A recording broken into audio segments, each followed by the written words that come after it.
While we're getting ready here, just make one more plug. Please fill out the survey. You've seen that QR code come up a couple different times, and let us know how we did today so we know if we covered all the topics that you were interested in, and hopefully some follow-up after the forum today. So we're going to go ahead and get started this afternoon. Hello, I'm Ellen Voss. I'm with River Alliance of Wisconsin. Oh, sorry. Yep. Oh, just stretching. Yeah, we have made it to the final session of the afternoon, so thanks for sticking with us. I know we've covered a lot of topics today and heard from so many great speakers on so many different issues. So we're excited to bring us to the final session of the afternoon, where we're going to cover current regulation of neonics in Wisconsin and in the U.S. So great speakers again, and hopefully some good questions from the audience as well. So this afternoon, our first speaker, again, I'm going to introduce everyone all at once. The caveat of our first speaker is that he's our one and only online virtual speaker. So he's going to be joining us over Zoom. Matthew Kahn is the EPA Office of Pesticide Program. He's the Chemical Review Manager in EPA's Office of Pesticides Program, Pesticide Reevaluation Division, working on the registration review of a number of conventional pesticides, and is the coordinator for the neonicotinoids. Matt is from Central New Jersey, but is currently living in Portland, Oregon. Matt has a BS and MS in Marine Biology and Coastal Sciences from Montclair State University. Prior to joining EPA, Matt worked aboard hopper dredges as an endangered species observer, and also served a year in the AmeriCorps program prior to that on Jekyll Island, Georgia from 2017 to 2018. Matt has many interests, including travel, cooking, photography, climbing, hiking, fishing, and gardening. Our second speaker of the afternoon is going to be Sara Walling. You've already met her. She was a moderator earlier today. She is with Clean Wisconsin. And her bio says, for over 20 years, Sara has worked at the nexus of agriculture and water quality, applying conservation principles and policies to agricultural systems in the Great Lakes region, including over 15 years of direct experience working with farmers, agronomists, NGOs, and county, state, and federal agency partners to improve the environmental footprint of farming systems. Sara is currently the Water and Agriculture Program Director for the state's largest environmental nonprofit organization, Clean Wisconsin, where she is responsible for steering the organization's important work to protect and improve the quality of our state's lakes, streams, and groundwater. And our third speaker of the day you have already met, Daniel Raichel with NRDC. We've already given his great intro, and he is such an expert on so many different things that he graciously agreed to speak in both of our impacts and regulation session today. So I think Matthew is with us, so we'll go ahead and unmute him and we'll get started here. Sure. Thank you for that introduction, Alan. Can everyone first hear me, and can everyone see the slides?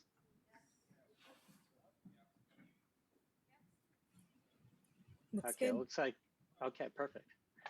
Okay, well, thanks again, everyone. As Alan mentioned, my name is Matthew Kahn, and I am the Chemical Review Manager with the Pesticide Reevaluation Division at the Office of Pesticide Programs at EPA. I've been here about 5 years now. And so, again, thank you all for the invitation to speak about EPA's pesticide registration review process. I'm also going to provide an update on the neonicotinoids registration review.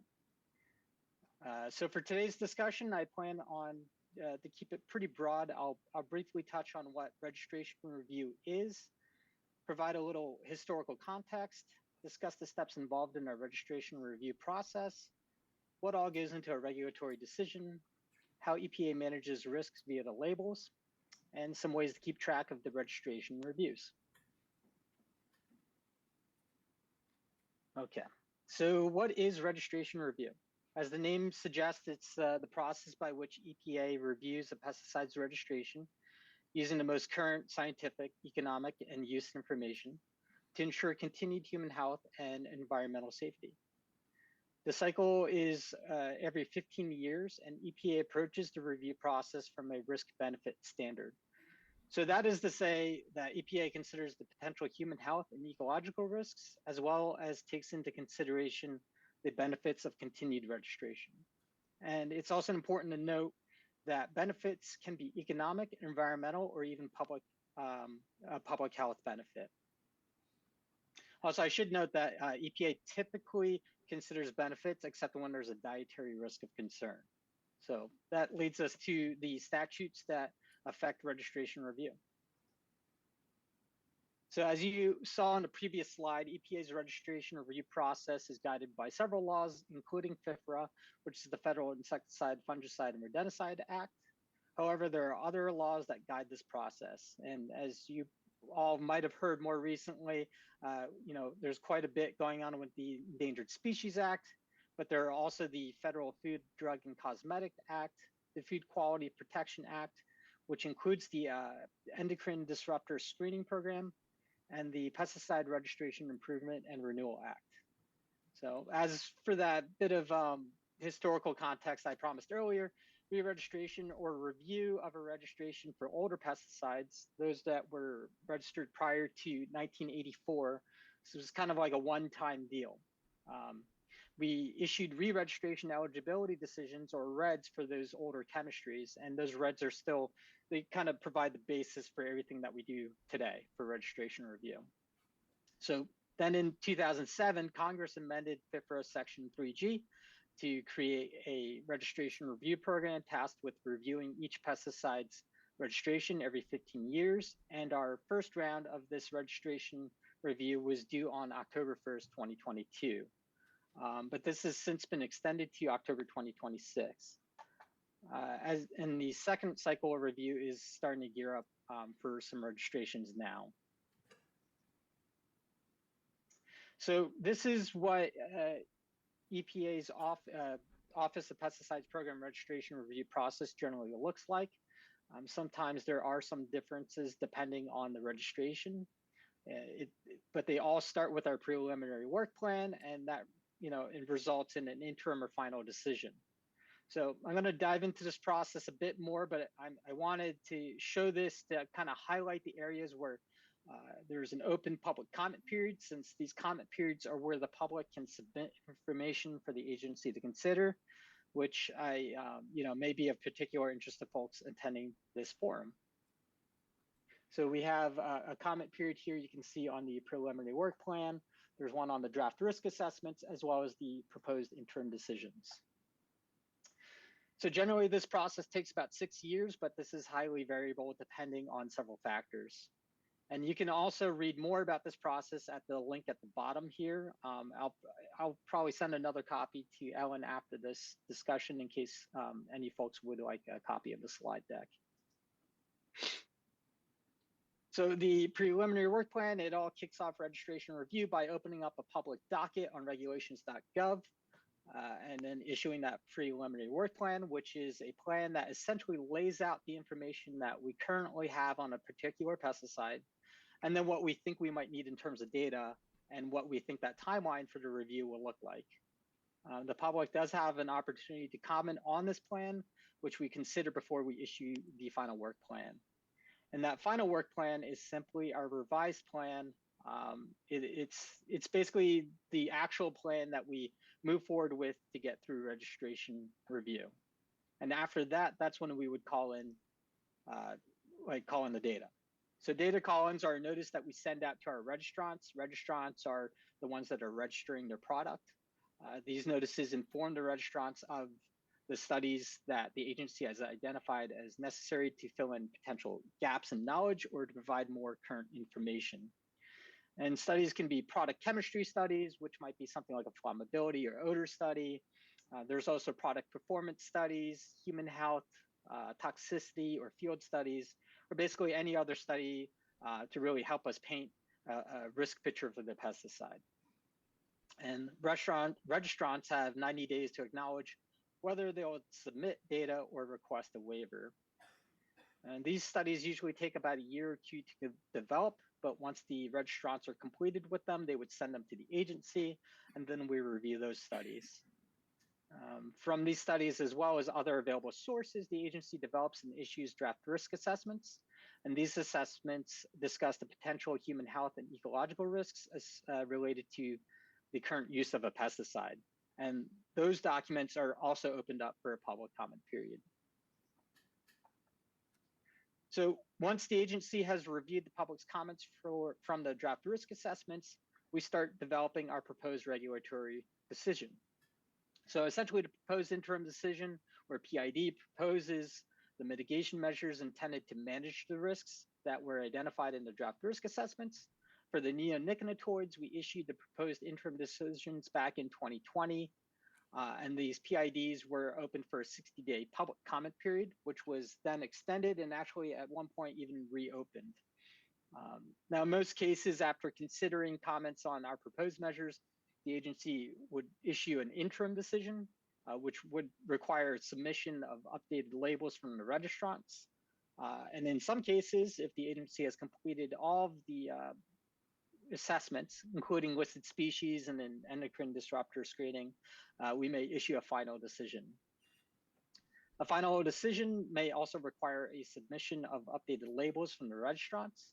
However, per the agency's recent efforts to reduce exposure to endangered species, the agency plans to issue amendments to the Neonic proposed interim decisions.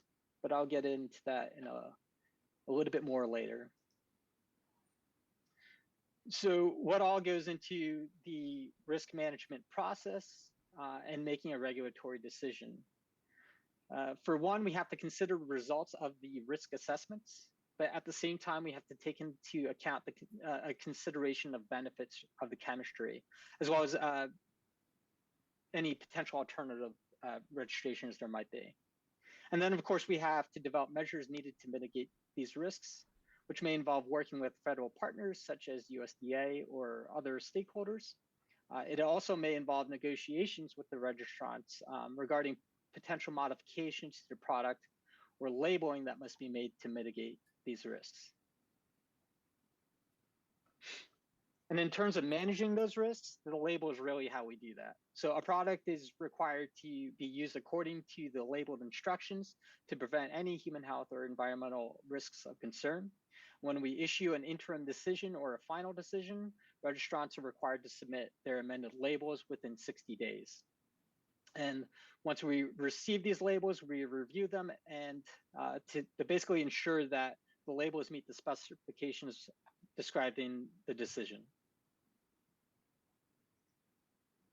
So this is just an example of a label table that was published in the clothianidin and thiamethoxam PID, or proposed interim decision.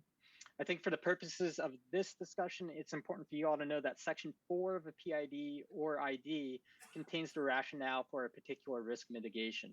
So if you've ever wondered why we have a rate reduction or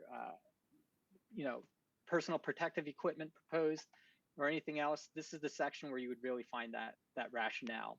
And then in Appendix B, this is where we actually lay out the language that we intend to be added or changed on the labels. And that's kind of what you're seeing on the right-hand side of the screen there. So as I mentioned earlier, the PIDs for the neonicotinoids were issued back in 2020. But as some of you probably know, the agency has responsibility under the Endangered Species Act to ensure that pesticide registrations do not jeopardize the continued existence of federally threatened or endangered species, or adversely modify their designated critical habitat. So given that responsibility, the agency has focused considerable effort in reducing overall exposure to listed species. And in that effort, the agency has issued the draft and final biological evaluations for clothianidin, imidacloprid, and thiamethoxam. That was in 2021 and 2022, respectively.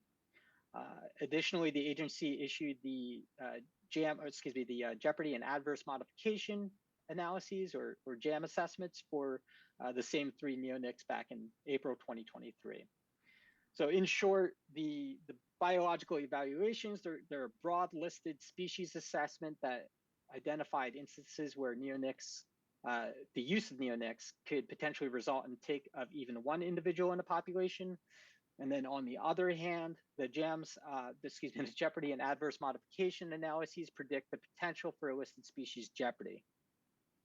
In either case, both are anticipated to inform our regulatory decisions. Also, more recently, the agency issued updated occupational exposure assessments for seed treatment uses for clothianidin, imidacloprid, and thiamethoxam to reflect the latest health effects division policies. And also the draft insecticide strategy just went out, which isn't exclusive to the neonicotinoids and is intended for insecticides overall. These were both open for a public comment period that recently closed. In fact, for the seed treatment assessments, we actually extended that comment period, and that just closed last Thursday, which is partially the reason I wasn't able to make it out today, out to Wisconsin. And then also last week, the agency issued the final biological evaluations for acetamiprid and dinotefuran. So what's next? Well, after considering comments on the draft insecticide strategy, the agency anticipates releasing the final insecticide strategy in March of 2025. The amended PIDs are expected to follow the release of the final insecticide strategy. And those amendments are anticipated to propose changes based on the comments that we received on the 2020 PIDs, as well as include updates to account for all of the endangered species work that's been done since that release. After considering comments on the amended PIDs, we'll also issue the interim decisions. So if you ever have any questions regarding a particular registration, you can identify the appropriate PRD, or excuse me, Pesticide Reevaluation Division contact from our contacts website. Again, I'll send these slides to Ellen after this discussion, and she might be able to forward that to y'all. Also, you can take a look at our registration review schedule to get an idea of when to expect certain deliverables for each registration. And that is the second link on the right-hand side. You can also sign up for updates via the Federal Register, which is that last bullet points link there. Lastly, you can also sign up for OPP updates. I heard y'all mention a QR code earlier for a survey for this forum itself. This QR code in particular would sign you up for those OPP updates. And that's it. So thank you all again for having me out to speak about this. And at this point, I'll pass it back to Ellen, and I'll be available for the open Q&A later.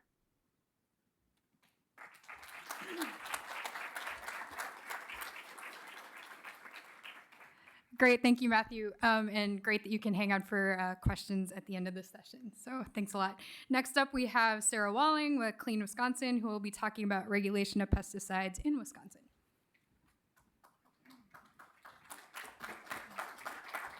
I'm back. So my job today is to try to draw a couple of lines together here, I think.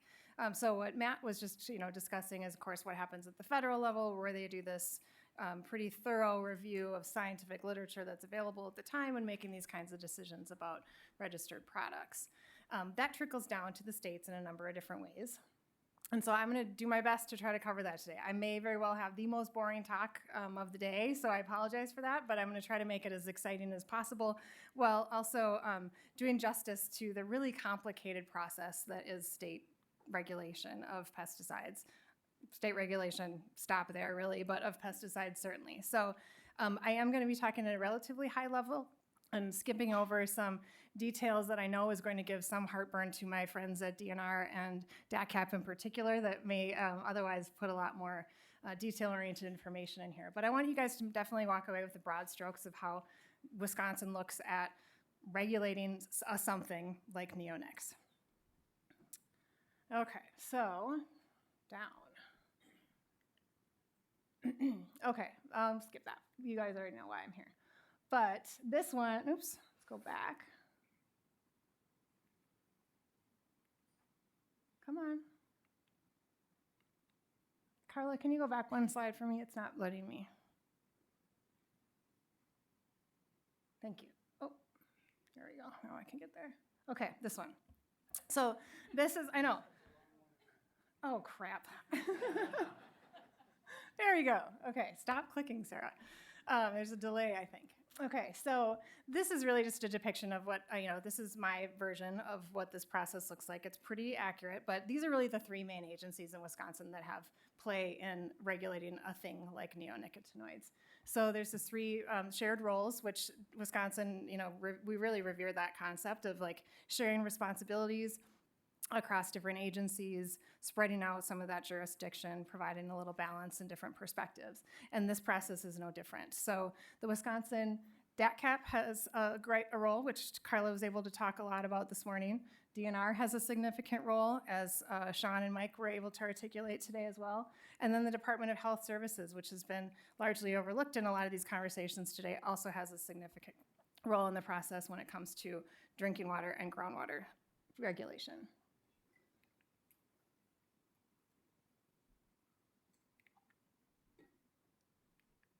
Okay, I have a really strong thumb. I'm not sure what's going on, but.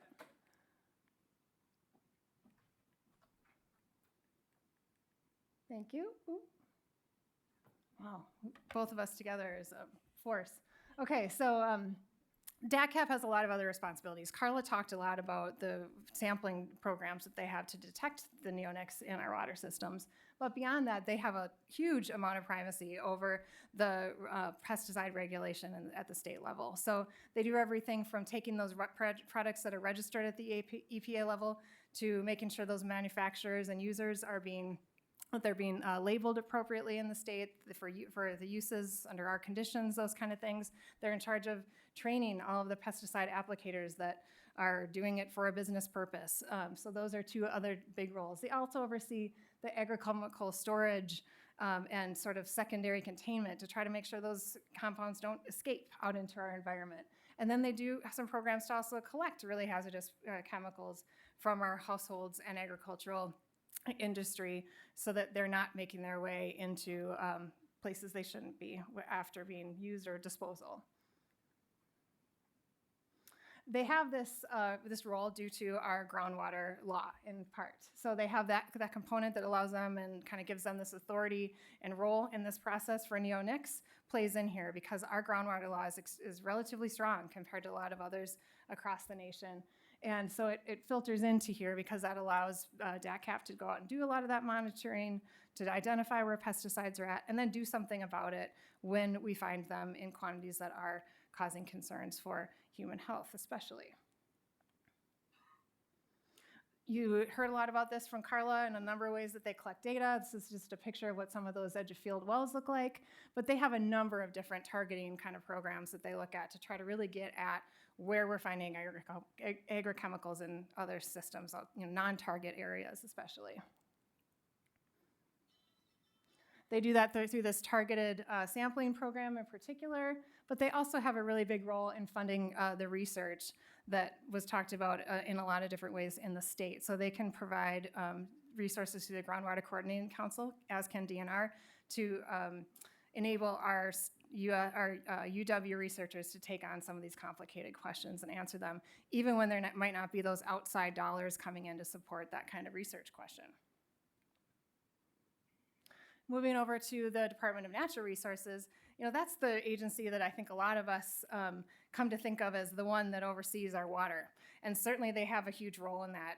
And it's been, like I said, though, it's been shared pretty well here in our state, especially on agrochemicals with DATCAP.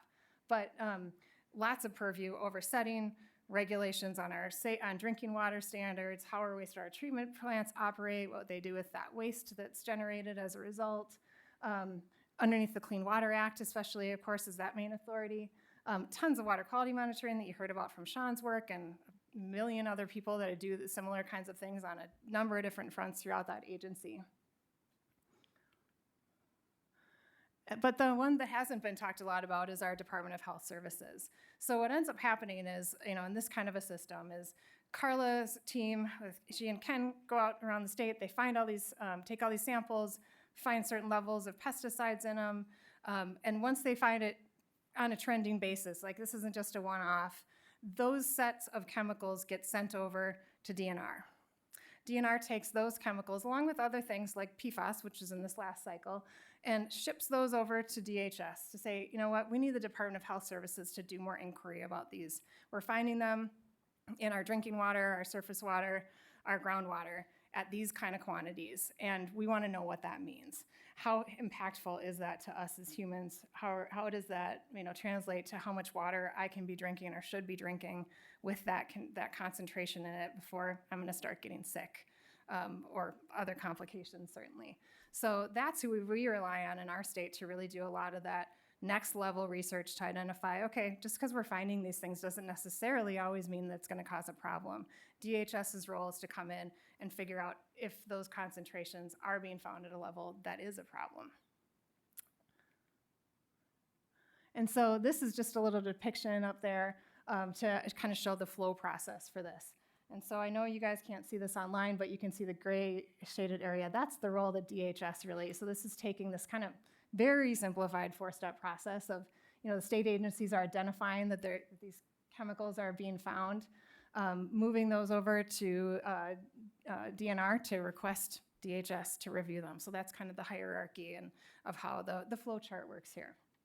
So when DHS gets those requests, then they really kick into high gear. They have an amazing staff of toxicologists and other environmental scientists, water scientists, environmental engineers that look at and gather all the scientific information that they can get their hands on about that chemical concentration, studies that have been done elsewhere to start their base of knowledge. Then by doing that and assessing what those concentrations are, when they are finding issues of complications and health impacts, then they set appropriate target standards.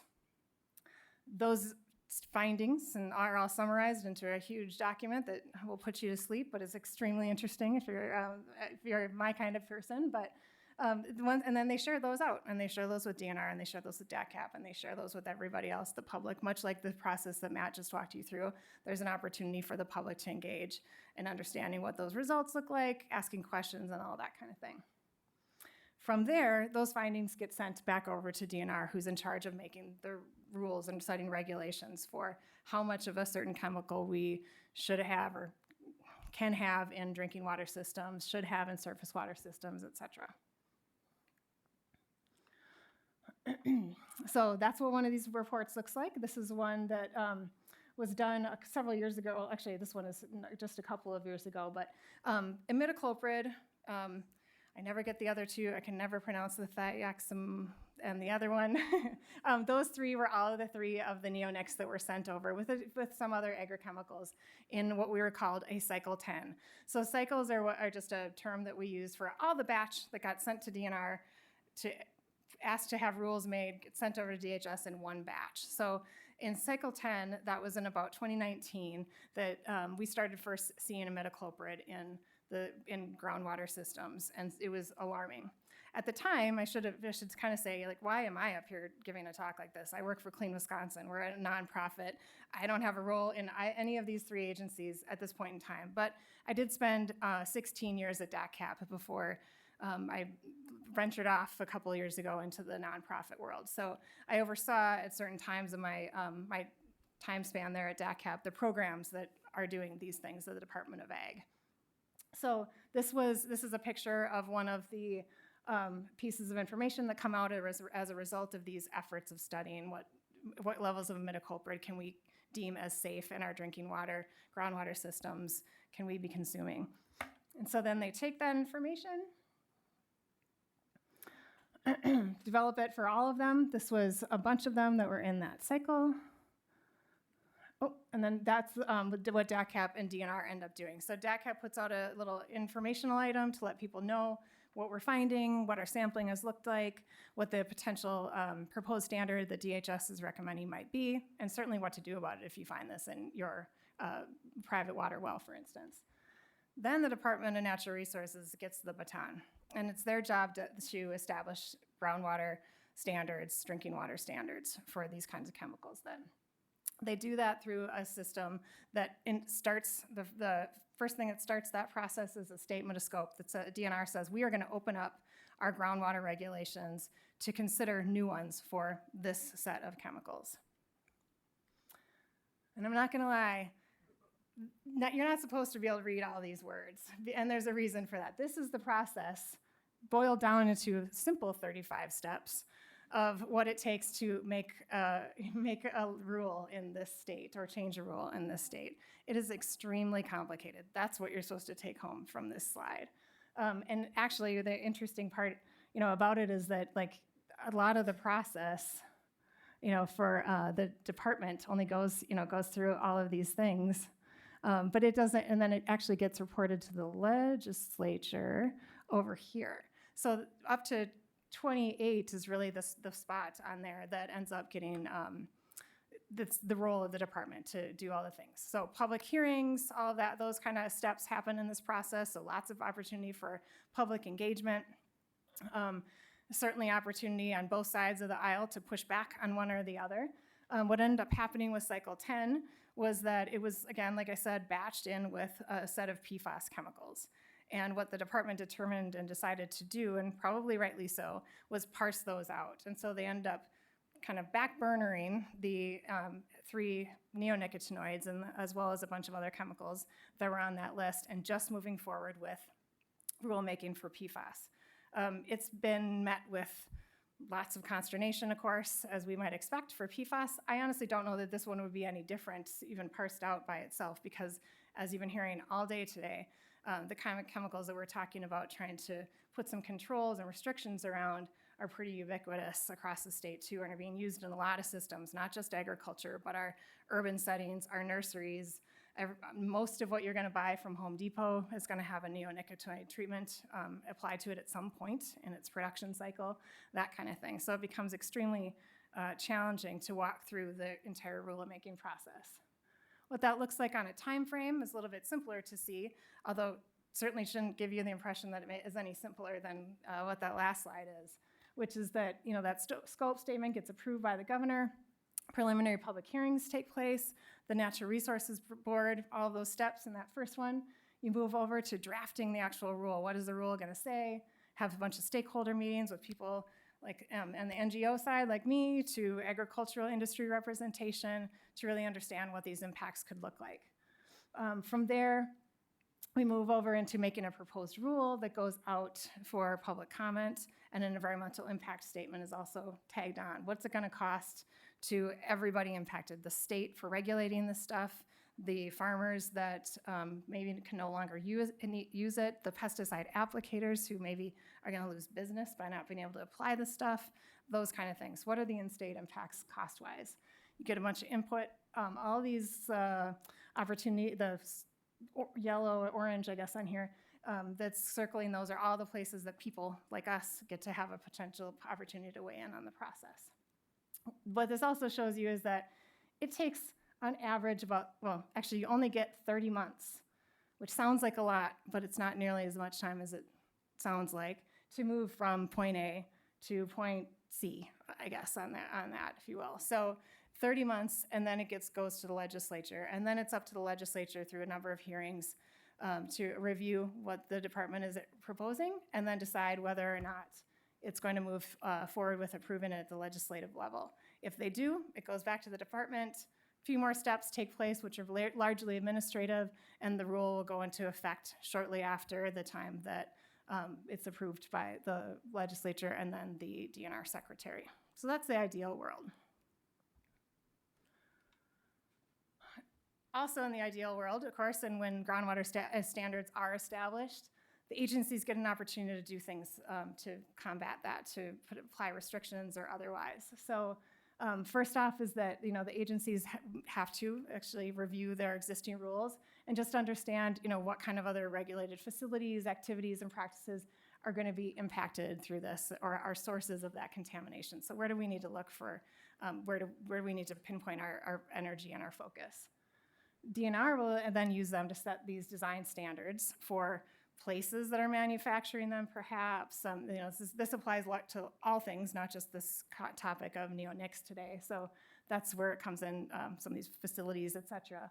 But they're also able to take response actions. So where they will able to find a responsible party, where groundwater has been impacted and people's wells are needing to be re-drilled, et cetera, they can take actions to require the responsible party to do some cleanup on that In groundwater, it's really challenging to do that for all the reasons you just heard today. Lots of movement. Water moves where it wants to go. Political boundaries be damned. So, it just it's very challenging often to really find a responsible party in these cases. The interesting part, sorry, I got cut off there behind my banner on the bottom, but the cool part, and I think the one of the opportunities we have potentially in the next several years with DACAP, and this has been done in one other situation, is their role, because as the primacy entity over pesticides, they get to decide what kind of restrictions or prohibitions to place on chemicals. So this is a real world example from a while back, actually, before I even came to the state came to Wisconsin in the early 2000s. But the department was given authority to provide restrictions and prohibitions on chemical use, where it's finding them at levels higher than a state standard. So all of that to say, a take-home needs to be, we have to have a standard in place for these chemicals for the state to really be able to do anything to regulate their use or concentrations, locations, all the things. So in 1991, the department did that same process, was finding atrazine in places it shouldn't be at levels it didn't want to see, and so it took action by establishing initially actually not prohibition areas, just some use restrictions. It was pulling back the label, like you just don't apply so much, applying these lighter amounts in these areas. Let's see if that's enough. If you just don't apply a full dose of atrazine, maybe this isn't such a problem, and you might still get the efficacy in the crop fields that you want. What they ended up finding was that wasn't enough. They were still continuing to find it at really alarming levels in the groundwater, and so they went to the next step of establishing atrazine prohibition areas. So that map on the left that you can see in the gray spots, sorry, they aren't all showing up, but there's little bits here and there. Those are all locations across the state that these atrazine prohibition areas continue to be in effect today. That covers about 1.2 million acres across 35 of the state's 72 counties. So it's fairly widespread that way. Hasn't moved since 2010, which is nice to see in a way, because what we're actually finding is that the prohibition area is working. We're finding that the groundwater levels are actually lower in the areas that these prohibitions are in place than they were before they were put in place. There's often some pushback, like, hey, we cleaned up the water, maybe we should go back to being able to use these things. And what we're, certainly in the case of atrazine, have found is that's really not a successful course to take, because we'd probably likely see those levels in the groundwater become exceeded again shortly after reestablishment of use. So I lay this out as one possible mechanism. It's always hairy to get it in front of the regulatory or legal system in the state, so no promises, but this is a similar kind of process that the department could take on something like imidacloprid, where we're seeing at these really high levels in groundwater systems in particular. Certainly, and lastly, I guess there are other mechanisms to regulate things like neonics in the state. One is, this is a picture from Representative Snodgrass's website itself, but she had proposed a number of pollinator protection policies last session, very late in the session, mind you, but as kind of a, I want to say maybe a little bit of a raising of a flag that this is becoming a concern and something we're going to want to deal with and look at more closely in the state. I can tell you firsthand after, again, working at DACAP, the bureau that Carla and friends work in within Ag Chem is one arena, but plant industry is another one in the division that I oversaw at the time. And it'll be really challenging. Seed treatments are one thing, but looking at that nursery stock and what's getting used on landscapes and whatnot is going to be a pretty hairy beast to try to tame itself, in addition to, maybe the low-hanging fruit you might think of as the seed treatment restrictions that we could be considering. But I just wanted to, this is a short circuit of that system that I talked about that was really long and lengthy in some ways. It can put laws into place relatively quickly that would put the responsibility to enact these kinds of things directly in the lap of those departments that oversee the suppliers, the facilities, the importers of those products, et cetera. So yes, the rulemaking process is long and lengthy and pretty laborious. It can result in some really positive wins. as we saw in the atrazine prohibition areas, but we certainly also recognize there are short circuit ways if we can get enough people, like the 140 of you here today and the 100 plus online, to just recognize this as a problem and continue to keep focusing in on it and ways that we can improve the situation. So with that, I will cede my 0 left of time and move on to the last speaker. Thank you.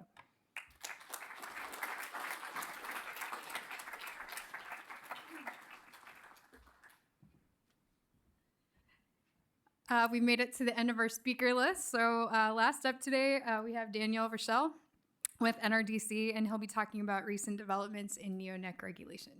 Thanks,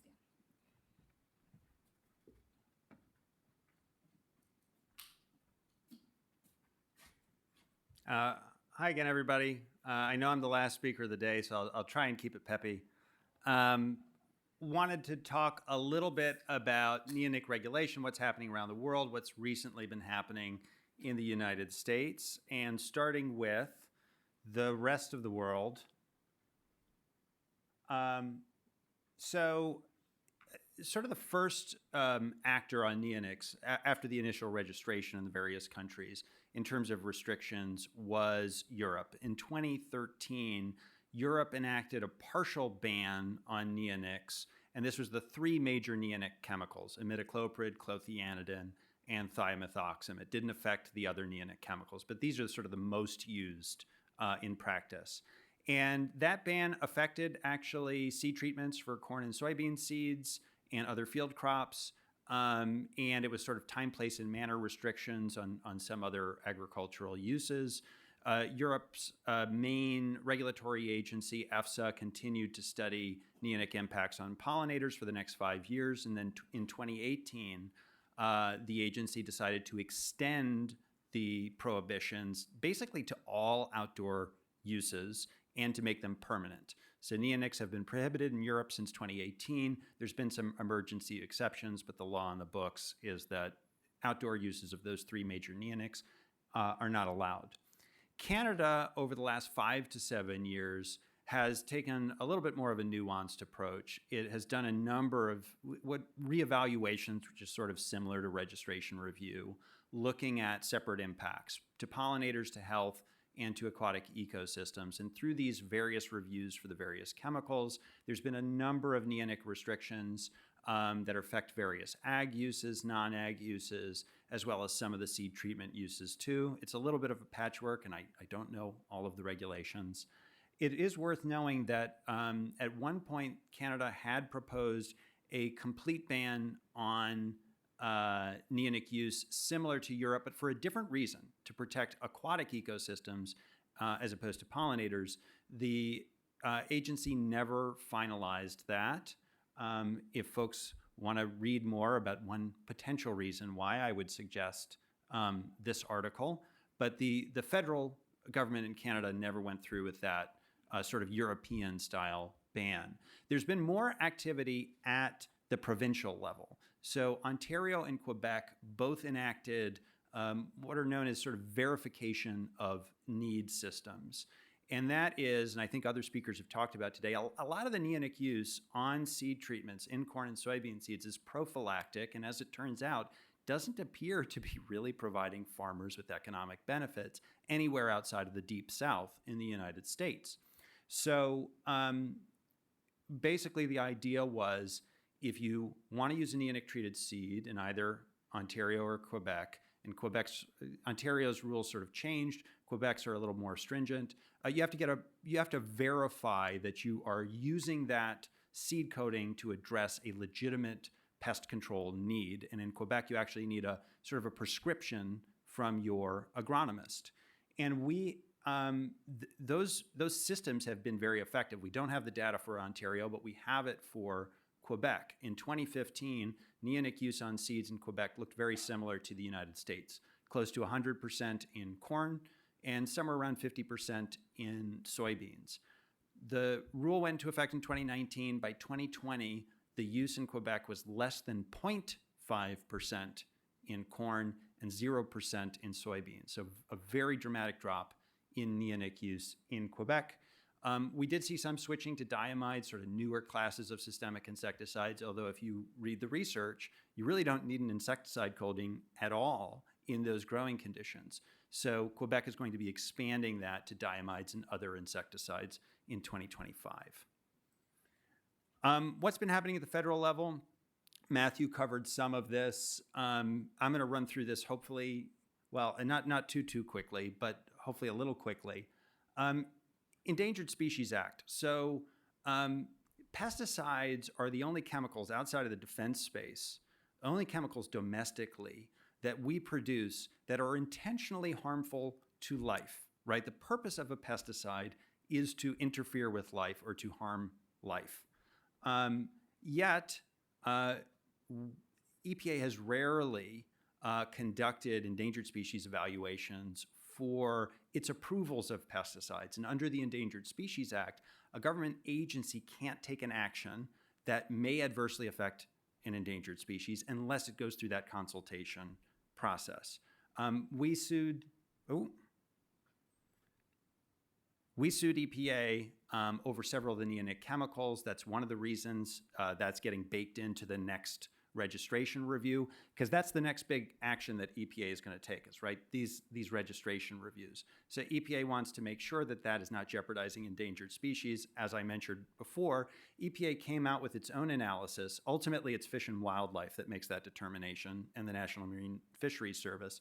But EPA came out with its own determination, which, again, I found pretty shocking, right? That essentially admitting its past approvals of neonics were jeopardizing 200 plus endangered species. Again, a wacky large finding. That's 11% of the endangered species list. So they're trying to bake that into the registration review process. But suffice to say, the initial registration review decisions that came out in 2020 had very few restrictions on neonic use. And that may be because the standard there is unreasonable adverse effects on the environment. Standard for Endangered Species Act, no jeopardy to species. For FIFRA, or the pesticide law, just unreasonable adverse effects. And I'll leave it to say that what has seemed unreasonable to the agency and what has seemed unreasonable to us, we've had a difference of opinion over the years. Matthew mentioned one thing.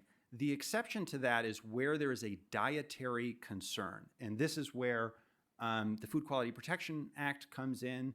We filed a petition on this in 2020. Essentially, the Federal Food, Drug, and Cosmetic Act, as modified by the Food Quality Protection Act, sets standards, limits for pesticides in food. If you can believe it, that law passed unanimously in Congress in the 1990s. Doesn't seem like that long ago, right? But the idea was to protect, especially protect developing fetuses, pregnant women, because of the understanding that pesticides, even at infinitesimal concentrations, can interfere with neurological development at levels that don't affect adults. So again, that law set maximum limits for pesticides in food, and those limits are based on studies submitted by the pesticide manufacturers themselves on rats looking at developmental neurotoxicity, basically giving that pesticide to pregnant rats and then sort of looking at what happens with their offspring. So I showed this before. I'm going to talk a little bit more about it now. As you can see, for all of the neonics, we see morphometric changes in the brain, actual smaller areas of the cortex, the thalamus, corpus callosum, depending on the chemicals. But in all the chemicals that we have DNTs for, that we were able to obtain DNTs for, you see these impacts. And at thiamethoxam, we see it down for the low and mid dose too. If you'll notice, we don't have data for most of the mid and low dose for the other neonic chemicals. And these include some big ones, right? Imidacloprid and clothianidin. We have partial data for that. EPA actually asked for additional data on clothianidin. It was never submitted by the registrant. And yet EPA determined that the level at which there are no adverse effects, and this is very important, very wonky, but very important. This is sort of like the safe level in the tests, and all of the levels, the tolerances, are based off of this no adverse effect levels. It set the no adverse effect level at the mid dose for every single neonic chemical, including for thiamethoxam. So our petition challenges that determination. We think that EPA is fundamentally doing the math wrong when it comes to food tolerances, when it comes to the safe levels of pesticides in our food. In addition to this, there are other mathematical differences that we have. For example, each of these pesticides is considered individually when it comes to human health risk, even though they affect people in the same way. And we know that people are exposed to multiple neonics in the real world every day. And they're exposed to different neonics on different days. And that neurological damage is cumulative, right, over time. So each of these are being considered individually. We think they should be considered as a group. There's also a safety factor built into the Food Quality Protection Act for uncertainty. It's sort of a 10x safety factor. We want 10 times less of the pesticide in food than we think might be safe by our calculations to protect pregnant women and developing fetuses. That safety factor was waived by EPA, again, on the basis of incomplete data, and that actually tends to show that there are neurological impacts. And again, that under law, that factor can only be waived when the agency is sure there aren't. So a number of ways in which we feel that analysis is sorely lacking and unprotective of the human population. So that's the food tolerance petition. And then I'll talk a little bit about litigation regarding the treated article exemption. This is not something my organization is involved with, but EPA does not directly regulate pesticide-treated seeds as pesticides. They meet the definition of pesticides under federal law, under FIFRA, but they are exempted from federal law, from direct regulation. EPA's argument is, well, that's fine, because we regulate the pesticides that are used to spray the seeds, right? So we don't need to regulate the seeds themselves. On the products that are used to spray the seeds, it requires a label be affixed to the seed bag telling farmers how to use those seeds. Never mind that that label currently is not federally enforceable. But at least the label's on the bag, right? And we assume that people are going to follow it, and everything's okay. Well, one, we sort of disagree with that in principle, but two, it is a major problem at the state level. So in most states, I think just about all of them, a pesticide to be used in that state needs to be not just registered with EPA, it needs to be registered at the state level. And because of this exemption that EPA has created for pesticide-treated seeds, basically, and this happened in New York, right? New York actually refused to register clothianidin, outdoor clothianidin products because of concerns for impacts to pollinators and groundwater.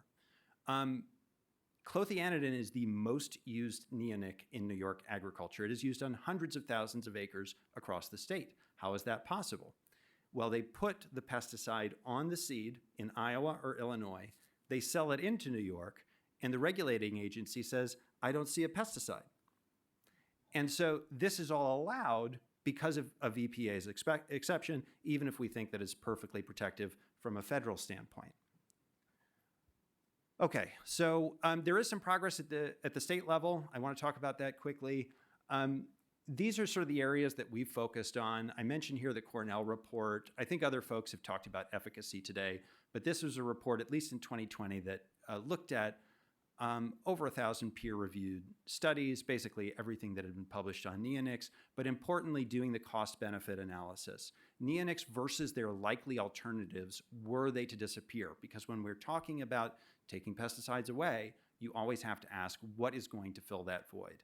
And I think other folks have talked about, the vast majority of use of these pesticides are on applications where we're not seeing overall net income benefits to farmers. Very rarely are we seeing yield benefits, but even when we do, if you put that benefit against the additional cost of having the pesticide on the seed, because they charge for that, right? It's like the hot wax at the car wash.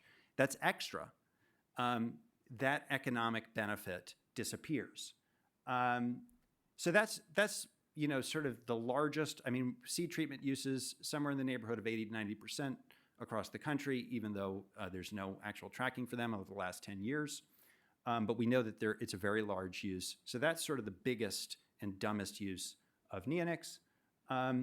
Lawn and garden use is also a big deal in urban and suburban landscapes, right? So, and the reason is that in those areas, those lawn and garden uses are approved for much higher rates per acre than agricultural uses, sometimes by orders of magnitude. So we actually see in water contamination sometimes hotspots in urban and suburban areas. And of course, these are also areas where lots and lots of people are drinking water that may be contaminated with neonics.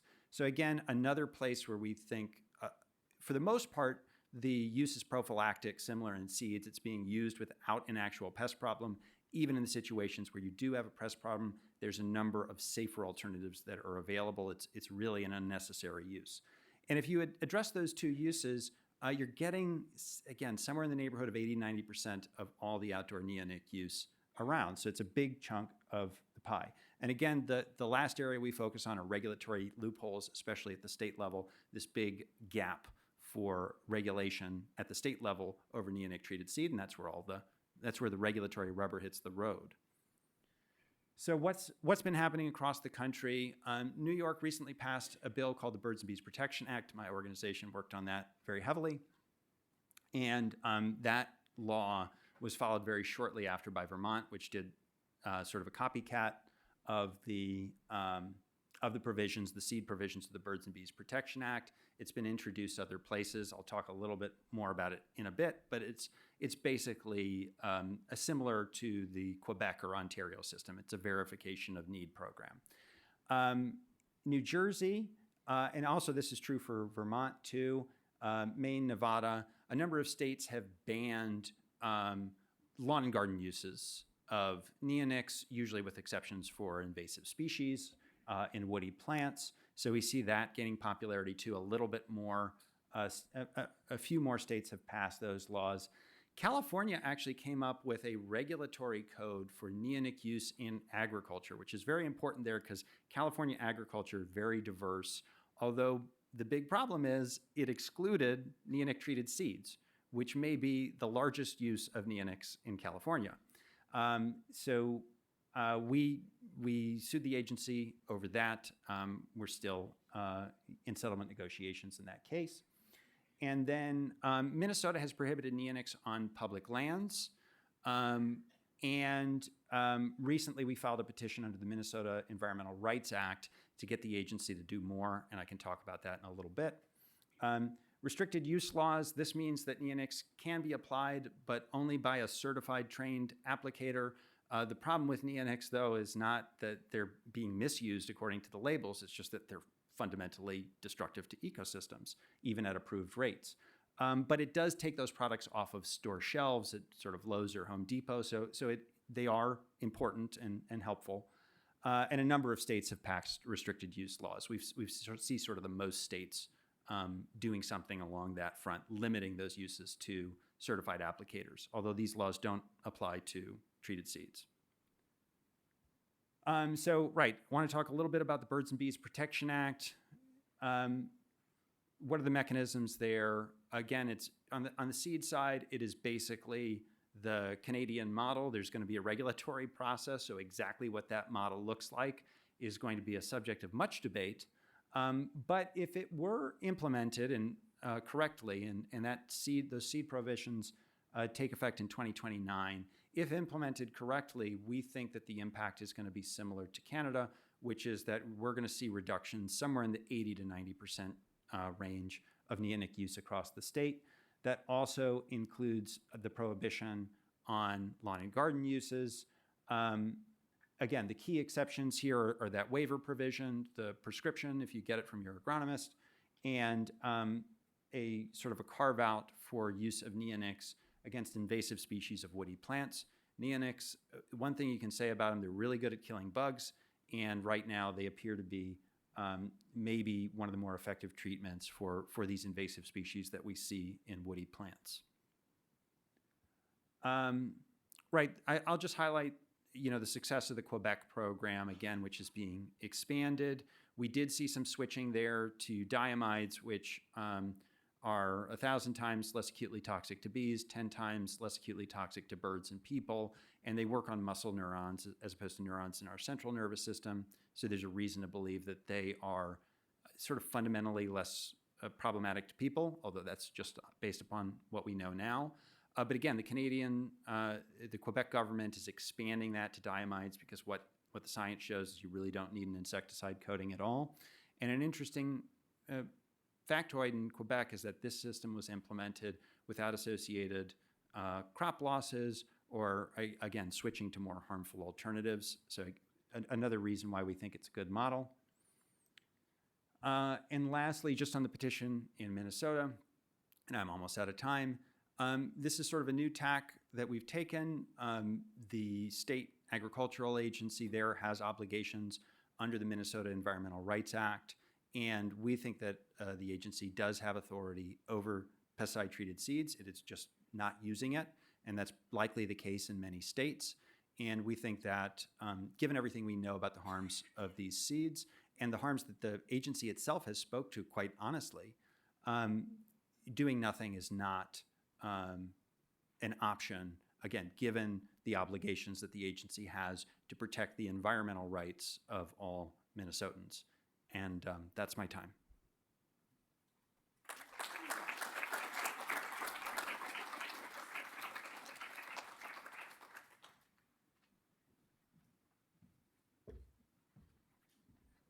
All right, if we can have the speakers come up and take the seats, and we'll have Matthew joining us online. We can hope, yep, have him up there. And we can open the floor up for questions. Do we have any online, AJ?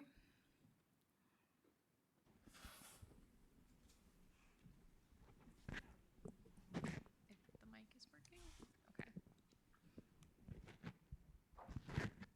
So there's a bunch, so I'm going to try to hit the big ones.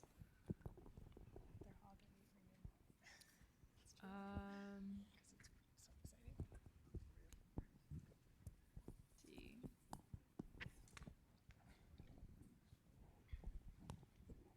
So one question is, do we know how to best dispose of neonics trapped by water filtration treatment? Anybody feel qualified? Go ahead, Dan. Well, again, I mean, traditional chlorination does not remove neonics from water supplies, or it's very bad at it. But granular active carbon filtration does seem to do it. I'm not sure about reverse osmosis, but I would have to guess. But hitting on the question a little bit more, it's certainly something to be considerate of with potential legislation that would come with, we are filtering it out of water systems, much like you'd think of PFAS water filtration that can happen. That's being concentrated in those filters. And so being very conscientious about the disposal pathway for those used filters needs to be a part of successful policy to deal with the problem. Otherwise, we're just really shifting that to another location, somebody else's problem. I think we have a question in the back of the room. Go ahead. Okay. Daniel went through the list of other states that have had proposals or actions. Can somebody summarize what has happened in Wisconsin, if anything? So as I was attempting quickly to illustrate in my talk is that we definitely need a ground standard in order for the agencies to use the authorities that they have right now to do something about it. We don't have that in place. So without the legislature, without the departments acting on moving Cycle 10 chemicals back through the rulemaking process to establish a groundwater standard, there's very little to nothing that the agencies can do to limit its use or ban it, certainly. So the other option is direct legislation, like has been considered or proposed last session. So there's a possibility that will come up again in this next legislative go-around, or some version of that. That's probably the main mechanism by which something can happen. Certainly another outside influence, another type of a thing like is happening in Wisconsin, in Minnesota, with a petition could certainly be an impetus for something like that. But good policy starts with a broad understanding of what the issues are, what the cost benefits are of making changes to the policy approach. And I think a day like today and the type of work that we're doing to inform each other and ourselves about this is really a great step one in that process. think we have a question. Go ahead. Two questions. One is, if we would, in the re-registration process, make this a restricted use product across the board and addressed what Daniel brought up, the utilization of treated seed being a restricted use certification, what kind of impact would that have on use right out of the gate? Second question is directed more towards Sara. Within Wisconsin, our current management or regulation is through administrative code, is my understanding. And now we're dealing with that $10 million impact criteria that has been recently added. Given that, is our only mechanism to have any enforcement is something like the pollinator protection package or that avenue? So I'll throw it out. Great, thanks. I'll start with, maybe Matt wants in on that one too.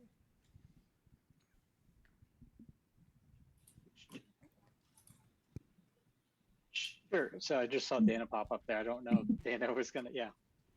Yeah, so I wasn't sure exactly who that question was addressed for, since there were a couple of different components. One was just on the program we have. So me and Matt can comment on registration review.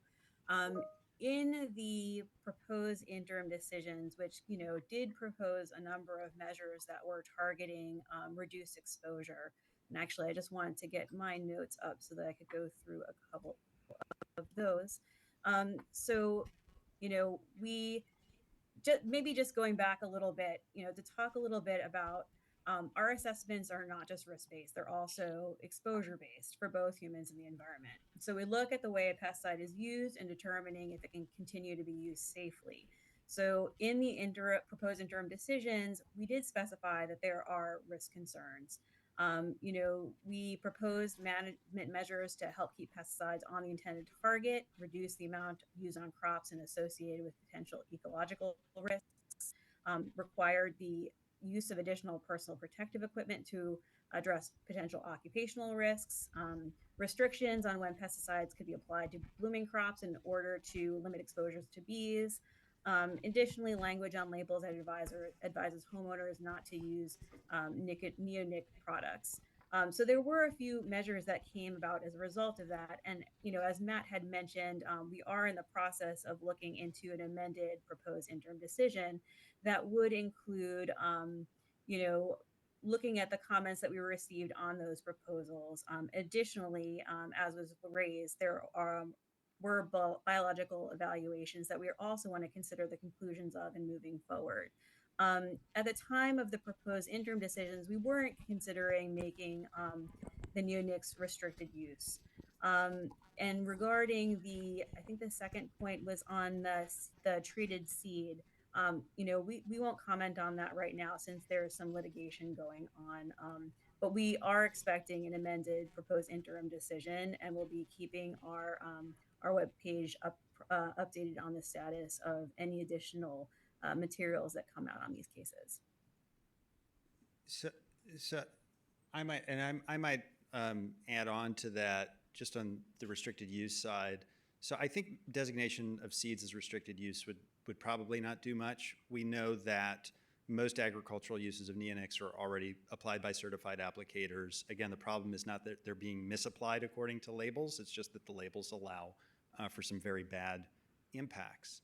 And so I think that would have very, very little effect, and especially at the state level, right? A lot of these state laws have carve-outs for agriculture.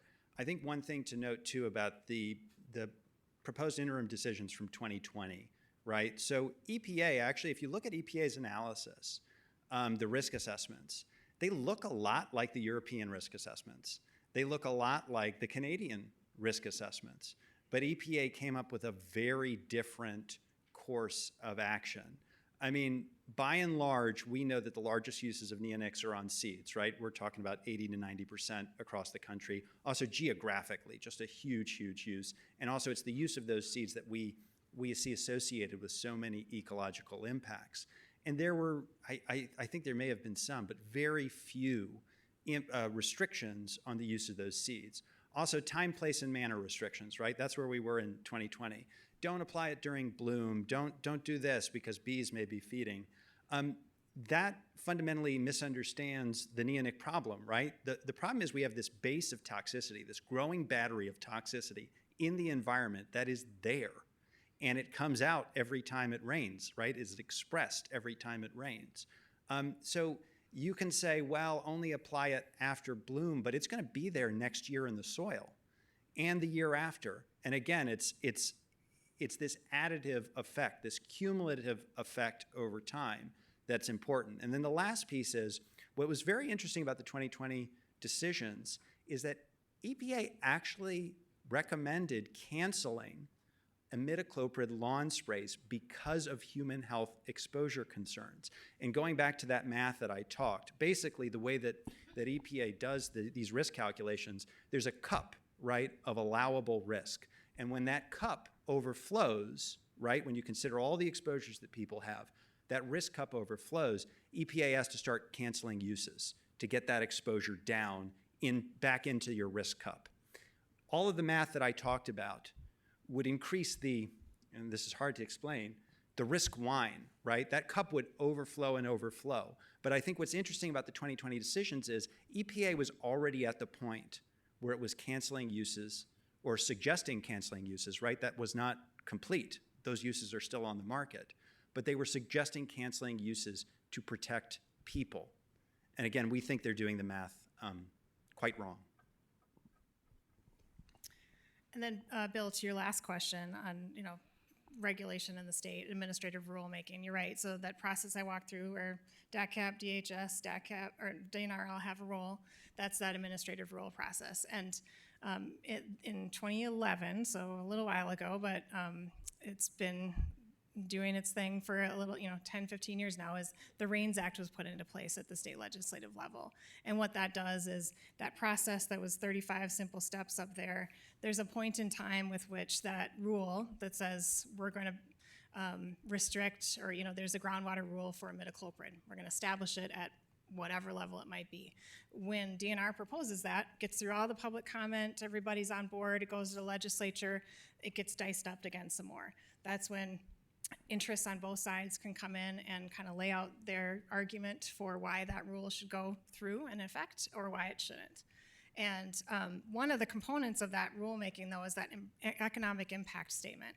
And so the process the department has to take is figuring out where are all the costs. If this goes into effect, who's it going to harm financially? And you have to attempt your very best ability as an agency to estimate what that cost is to farmers, to the co-ops, to the seed dealers, to the pesticide applicators, to the people that are being impacted. There's a cost-benefit analysis that essentially goes into it, but the costs keep adding up, right? How much is somebody potentially going to lose on their crop yields? And then you put an estimated cost on what that might be.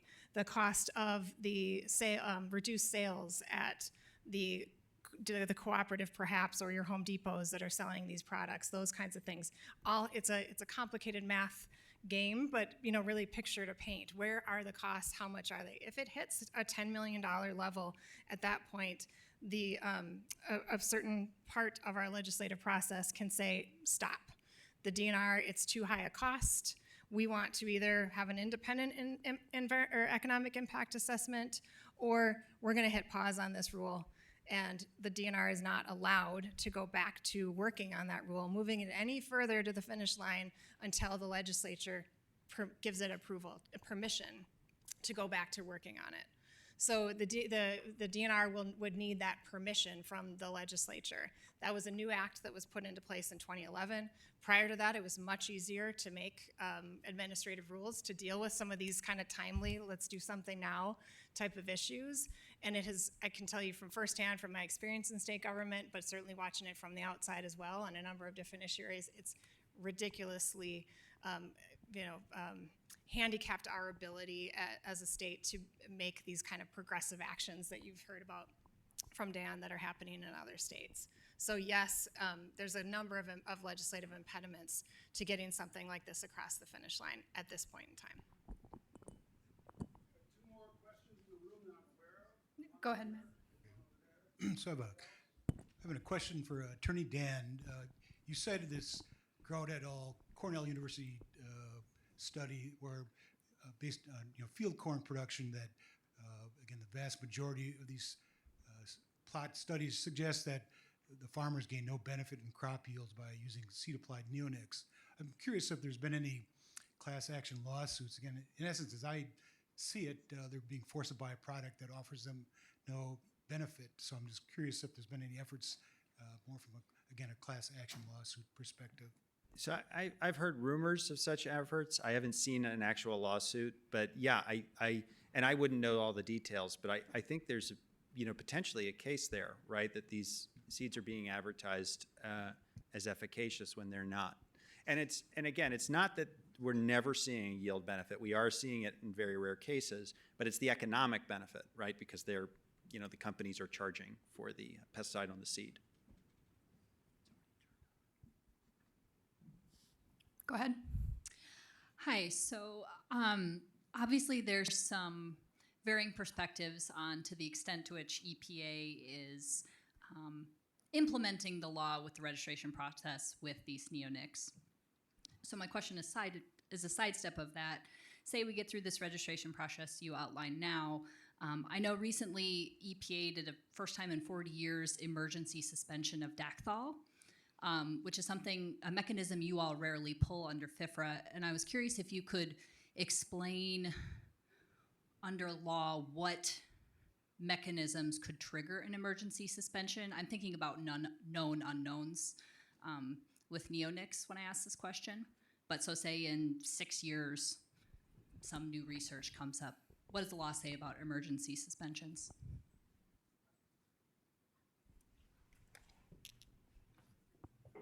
I'm sorry. So the question is forward-looking about what we would potentially do with an emergency suspension. I actually personally haven't dealt with an emergency suspension myself.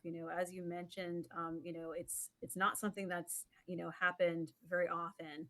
My group, we work on the neonics. We have a number of other cases that we work on, but we don't have the expertise in all of the various aspects of what happens with the pesticide program. So, I could get you some additional information, but that's not something that I feel like I can outline at this time.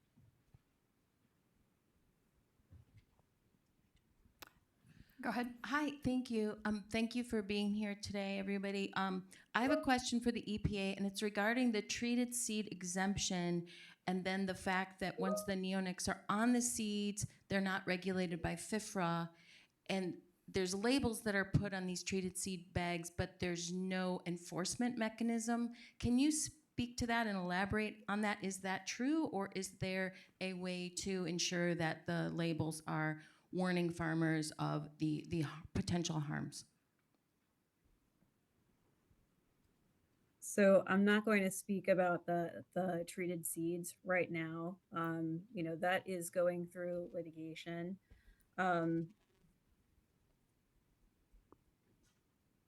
Okay, I guess you can't even speak to what enforcement mechanism there is, if there is at all, for the bags or the labels. So I don't have somebody on the line that can speak to that right now. Okay, thank you. I think just to jump in there, I think the agency is exploring the possibility of a rulemaking around that. But currently, the labels on the bags, to my knowledge, are not federally enforceable. AJ, do you have any questions online that you want to jump in quick? Yep. If you don't, that's okay. We have a question up here too. A number of them were addressed, so. Okay, great. Yeah, go ahead. Hi, my question is regarding the coated seed itself, and I was wondering if the grass seed industry was part of that. Lawns, because they coat seed right now with things to help growth.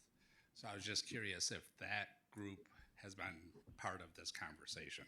That was it. Not to my knowledge, and this question has come up before. I think it's I think it's less common in grass seed. I don't know for sure, but yeah. And I think the same thing. I think though, although it's in part because it's kind of a black hole of knowledge for us. Ever since 2014, the fact that there isn't any real reporting on the amount and type and extent and all of those things of what seeds are being treated, how much, where it's moving, where it's being used. I think it's just a really big question mark on that one. Actually, is really how ubiquitous it is in the we know quite a bit about corn and soybean because they're so widely used, but I think there's a lot we have yet to learn.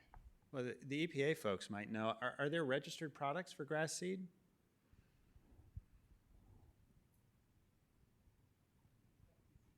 Yeah, I'd have to double check on that. I'm very familiar with the granulars, but I'd have to double check on the treated seed for sure. I'm getting a no nod. I wish we had a couple of discussions prior to that. These are good questions. Yeah, there may not be approved Yeah, products. so for just seeds, yeah. just for a background, we came on to provide sort of the framework for the registration review process. So we don't have all of our experts on the line to provide all of the answers to these questions. So we're taking them down and we can circle back. Perfect.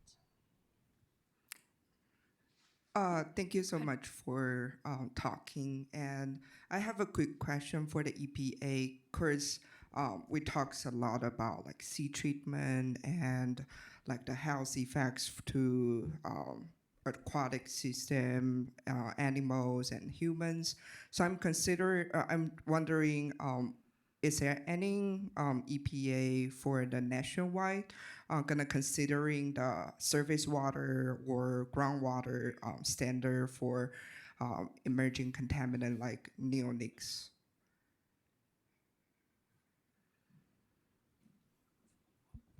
Consideration of residues in groundwater? Did you mean residues? Sorry, for clarification for Matthew. Yeah, or like just like drinking water standard or like groundwater standard. So maybe I should kind of clarify, the difference between the folks that we have on the line or from the Office of Pesticide Programs. And so, the way that we do our work in our office, it's taking a look at, if a pesticide can be used safely. So we do take a look at, exposure through water, how, the fate properties of the pesticide. So there is a component that takes a look at, the anything that would get into surface water or groundwater. However, there is a separate office, and I think that you might be kind of asking a question that is more rooted in the Office of Water and how they set standards. And we don't have any folks on the line from that office right now. Hi, I have a question actually for all of the speakers today and all the professionals in the audience. I'm wondering, is there any sort of resource available for those of us who would like to educate the general public about what we know so far? Because I'm thinking about policymakers and how they listen to their constituents. And I just wondered, what can we do to better help people understand what's going on and what we know so far and what we don't know? So we have a fact sheet. I've been told it's too wonky. We also have like a 3-minute video, which I've also been told is too long. We made it for YouTube, not TikTok. But and we have an even longer report, Bigger Than Bees. That one was geared at New York specifically, but it's a good primer if somebody actually has the time to read a 9-page document. But yeah, we have fact sheets and videos and are always trying to improve those materials. And a number of other organizations do as well. To that end, Clean Wisconsin certainly has some resources and information, some kind of distilled down base facts on neonic use and some of its immediate impacts and that kind of thing, much of which you've heard in broad strokes today. We've also produced just recently, really for this forum and other uses around this topic, but a podcast on neonics. So it also might be too long, we'll see. But that's available on the Clean Wisconsin webpage. And then certainly all the resources that I've mentioned earlier today, each of the speakers' presentations from today, the recorded, verbal presentation itself, and the slide decks will be available on the YouTube channel for Clean Wisconsin sometime in the next few days after this forum, after we have a chance to do the technical stuff to get it diced up. So hopefully those resources relatively soon will be available for all of you, and then some to capture. And then, I think that's a good place to kind of recognize that this is a step one of a process of informing the general public, policymakers, agronomists and crop managers, our agency staff, and many others about this issue, and really bringing it to a fold. More and more of those resources are going to be in development over the next months and years, I think, as we continue to try to tackle this problem that certainly doesn't seem to be going away anytime soon in Wisconsin. It is a complicated topic, but I think there are some key take-home points that we hope to be able to share, that you can share with people who can make it policy. So, Ellen, I have one final question for the day. Thanks. I do have a question about the registration process, and that's specifically at what point, and is it coming up soon, when Fish and Wildlife Service will undertake the formal consultation, the Section 7 part of this whole process. I'm just curious. I think having read the jeopardy assessment, it's not clear to me that the EPA's approach and focus on lethal dose and LD50 is really going to meet the standards under the ESA of jeopardizing endangered species populations. And I'm curious when the Fish and Wildlife Service is going to weigh in on that. So maybe I can offer some thoughts there. One, we agree with you. We don't entirely agree with the math in the EPA jeopardy assessment and think there are some reasonably big holes there. I do think it was great of the agency to put out that assessment. And again, it affects, implicates 200 plus species. I think EPA deserves some credit for putting that out there and making that finding. But again, I agree that we think it's not sufficiently protective, that the impacts are even greater than that. And we hope Fish and Wildlife does an independent assessment. We don't know what the deadline is for that. And we do have an election coming up in about a week, and that may also affect the timeline for these types of assessments. So big question mark right now. But these things tend to take a long time. So just going back to the EPA's process. Oh, go ahead, sorry. Going back to the EPA's process. So I do just want to delineate that registration review is its own unique process from what we do under the Endangered Species Act.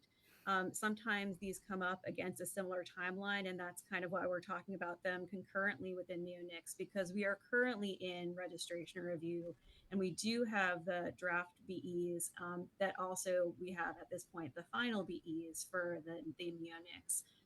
Once you actually have the final biological evaluations, those are sent forward, and we are in consultation right now.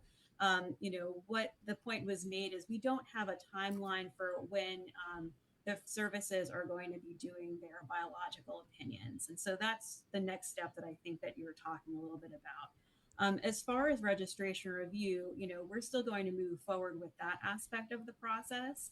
And that's why we're talking a little bit about how we intend to, respond to comments that we received on the proposed interim decisions.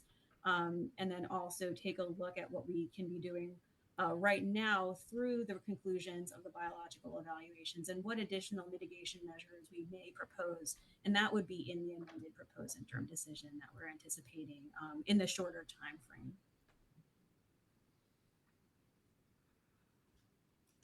All right, that is the end of our session here. So let's thank our speakers.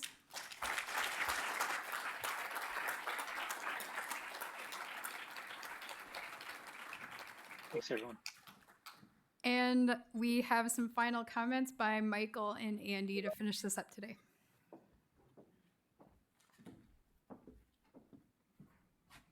Okay, folks, we're coming down the home stretch here. Anybody ever see the cartoonist Gary Larson, The Far Side? Yeah. So I'm reminded of one of my favorites of his that had the elementary school kid sitting at his desk with his hand up and saying, "Mrs. Johnson, can I be excused? My brain is full." And that's kind of how I feel today. Our panelists have given us lots of information over a wide range of subjects related to neonics, farming techniques, pesticides, testing techniques, and regulations. So I'm really thankful that they were able to come and join us and share that. I want to remind you of a couple of things, and then Andy's going to send us out of here. But first of all, that QR code, please scan that, fill out the survey. We would love to get your thoughts on what worked well and how we could improve today. Your feedback's very important to us. And people have asked me a couple times, well, what's the next steps? Where do we go from here? There's a question on there that says, would you like to be involved in creating some next steps? You heard Sara reference this before. There will be follow-up. There's opportunities to improve what we're doing in Wisconsin, and we would certainly welcome your partnership as we move forward on that. Remind you again, if you developed a thirst this afternoon, we're going across to Union South, and we're going to bend elbows for a while at a cash bar. So come join us. We'll have a little camaraderie. We'll have a little talking, sharing, and connecting over there. There's also some food that remains outside. If you're interested in that, take some of that with you. Otherwise, we are going to feed the juvenile educational efforts that go on in this university, and I'm going to holler out there, free food, and then just step out of the way, because I guarantee you the students will come running. All right? But get to it first if you want any of it. We're happy for you to have it. So now I'm going to just turn the podium over to Andy for the last comment. Yeah. Thank you, everyone, and I want to thank everyone for coming. We were actually, frankly, very kind of overwhelmed with the registration and the participation that we had. You all made this a great event. I want to say that, so thank you for coming. And thank you for online participation, if that's still active. Well, I want to recognize a couple of people, or more than a couple of people. One, John McDonald with the Discovery Building staff has been sitting there all day faithfully helping out with our AV work, and also Morgan Tice, who's not here, who's the building manager. She did a great job. And also want to recognize that Steambox on Orchard provided good food and sustenance refreshments for us. A couple other people to recognize: Michael Bright, the person all the speakers love, with the timekeeping and generally helping. We also had help with registration from Becwa and TU volunteers. And also I want to recognize the steering committee members that are here. Some had to leave early. They had to travel pretty far away. So just raise your hand when I call your name, okay? AJ Jeninga, who's handling the online chat. There she is. Came down here from Green Bay to help out. Jeff Mears, are you still here? I thought I saw him had to leave. He left. He's from the Green Bay area also. He's with the Wisconsin Tribal Conservation Advisory Council. And AJ is I should mention, AJ is the Emerging Contaminate Specialist statewide for UW Extension. Mike Miller with Wisconsin Department of Natural Resources. And Carlo Romano with the Wisconsin Department of Natural Resources, formerly with Wisconsin Department of Ag and Consumer Protection. John Simonson, who is the board president for the Wild Rivers Trout Unlimited chapter. He was also involved heavily in the AV end of things, and I think he left. He's from out of town. He left. And, of course, Sara Walling with Clean Wisconsin. Ellen Voss, who you just heard. And Michael Williamson, are you still here, or did you go? Yeah, here he is. So I just want to say that our team, I've commented on this. This was one of the best teams I've ever worked with and that includes a lot of work with people throughout my career. I worked many years at DNR, and we worked for over a year and a half on this, and it started with all of us asking questions. So again, thank you, and we stand adjourned. I just want to make sure I didn't. Take food. Hope I didn't leave anyone out in thanking everyone. Thank you, Abby. Thank you.